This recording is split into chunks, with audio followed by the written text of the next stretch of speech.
So we'll start with the Sydney Sweeney soap and the Sabrina Carpenter album art. Now, these are two completely unrelated separate things, but it's worth mentioning them both because they are, by today's terms, a bit of a shock in terms of marketing, right? In the post-Me Too era.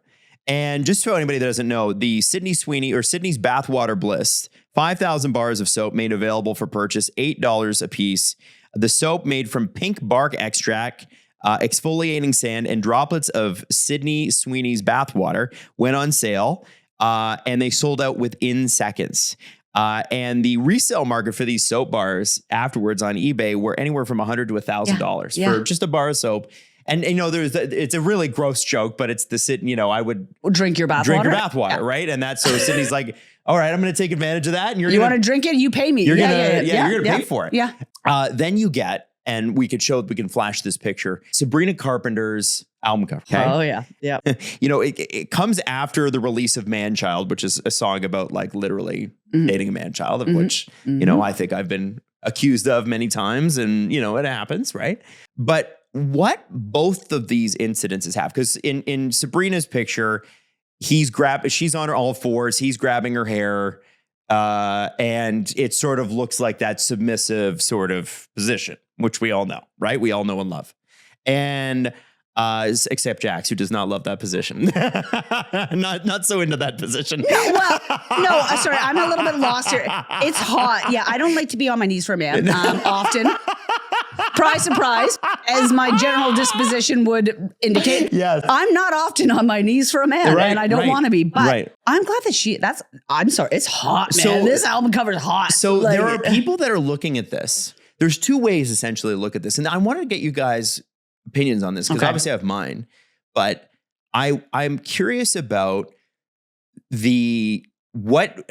you got people online saying, this has set women back. It's regressive. This is regressive. Yeah. This is whatever. But the other side of it is, this is two strong, powerful, extraordinarily successful women. Yeah. Like the two people online, I think that no one can be normal about are Sabrina Carpenter and Sydney Sweeney. Yeah. Right? They always get bizarre and really divisive. Yeah. Crazy. No. And what I mean by that is like, no, people are like howling at the moon with these women, right? Like they're very, very good at selling sort of there's a sexualized version, but it's not like the Pamela Anderson sexualized version that we grew up with, where it's like, oh, she's kind of a dumb blonde with big boobs, which she never was, but that's what they were selling in the 90s. Yeah. These two are doing it with sort of a wink and a nod. Like they seem to be, Sabrina Carpenter specifically, this is a comedy to me. Like that's what it's supposed to be. It's supposed to be ironic and funny. And Sydney Sweeney is very clearly like, I'm going to market I'm a bombshell. I'm going to be making as much money off being a bombshell as I possibly can. Yeah. Because there's a window, right? There's a bombshell window, and then, you know, you're not a bombshell anymore. Yeah, if you want to obsessively sexualize me, then I'm going to monetize it. Right, and I'm going to do it with a sense of humor. Absolutely. So I was curious to get your thoughts on this. Stephanie, specifically, I know you're a huge Sabrina Carpenter fan. Sabby Carp. And I wanted to get what you guys thought of this as women who are, you know, absorbing this, because as a guy, like, I don't look at this and go, oh, this turns me like, no disrespect, but it's not like Sydney Sweeney's bathwater turns me on. She's obviously hot and gorgeous, but I'm not buying the soap. I'm just curious, like, what you guys think of this. How does this land for you? I think if you know Sabrina Carpenter and you know like her previous history of like how she's doing all the Juno positions at her concerts and like the way she's using like her sexualized image as like monetization and comedy and like kind of just turning it back on the men who are sexualizing her. Like this is just, it's the perfect ironic like album art that's she knows it's going to make people talk. Which it does.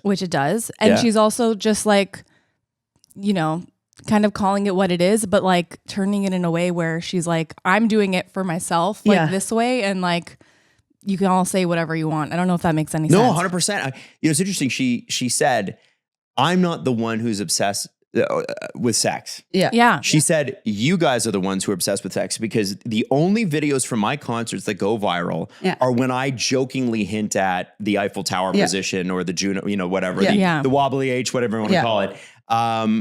she said, I have ballads. Yeah. I have, dance songs. I have songs that are empowering, whatever. And she said, but those ones are the ones that go viral.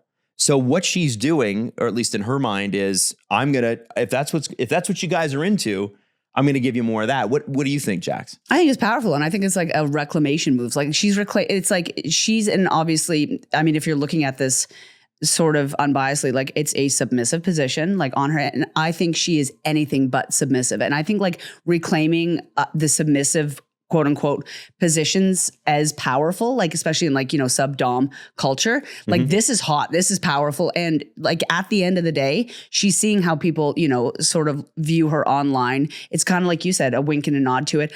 I think she knows exactly what she's doing, and all the power to her. Like she's a powerful boss, and I like that. And I think her being on her knees is she's anything but on her knees in the music business, right? Well, I say fuck it. I love her. And most of the Jack Antonoff, who does a lot of writing with Taylor Swift and does a lot of writing with Sabrina, said most of the lyrical content is about disappointment in relationships.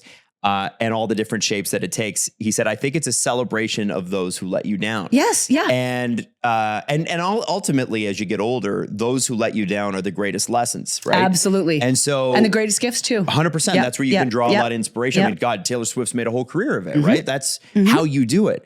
I was just, because that's the way you guys are talking about it is sort of in my own rudimentary brain. Like that's how I received it as well. Yeah. And it's interesting because we've just come out of an era that was so totally different. Yeah. If this Sabrina Carpenter album cover had come out in 2021, or if the Sydney Sweeney bathwater thing had come out in 2021, I think it would have landed different. Yeah. And I think part of that is Trump being in the White House, and I don't think that's a good thing. No. I'll just be on the record and say that's not a good thing. But what we do have is this sort of gallows humor that's taking over, where it's different from before, and I compare it to Pamela Anderson again, where it's like, that was truly but she's a dumb blonde and she had to play that role. And then Paris Hilton, remember? She had to play the role of the dumb blonde because that's what sold, right? She talks about that. She changed her voice. She changed, everything, right? And it went so far that even her grandfather disinherited her. Right? She had to go make her own money, which she did. But I think if you look, sorry. I guess my point, and then I'll shut up, is more like I think that after like this post Me Too area that we live in, you can go there a little bit with the humor, but the women now are going to own it. Yeah, they're going to own their part in it. And I think especially when it comes to Sabrina Carpenter's album cover, I think if you're looking at this saying, slut or weak or how could she, then you need to like be further analytical on your own, like how you view women in general. How you view it as sort of a reflection of you. And why is that weak to you? And why do you see that dynamic as her giving away her power? And why are you so judgmental or like critical of how women are presenting themselves? Well, so I think, feminism, I don't think is supposed to be the locking away of your sexuality. No. It's supposed to be the freedom of it. Exactly. However you see that. So anyway, I just thought that conversation was so interesting because I was like, man, there is no way that half a decade ago this would have flown. No. And yet here we are and it works. Yeah. And it's not like it works a little. Yeah. These two marketing events, right, that are, of our time are going to be things that we talk about 5 years from now. Is remember like the Paris Hilton broke the internet picture, which I thought was a little overblown at the time, to be honest with you. That was Paris. Kim Kardashian is what I meant. I think that this is going to be one of those moments. And it's crazy because it's like, it's just their absolute grand slam marketing. Get it.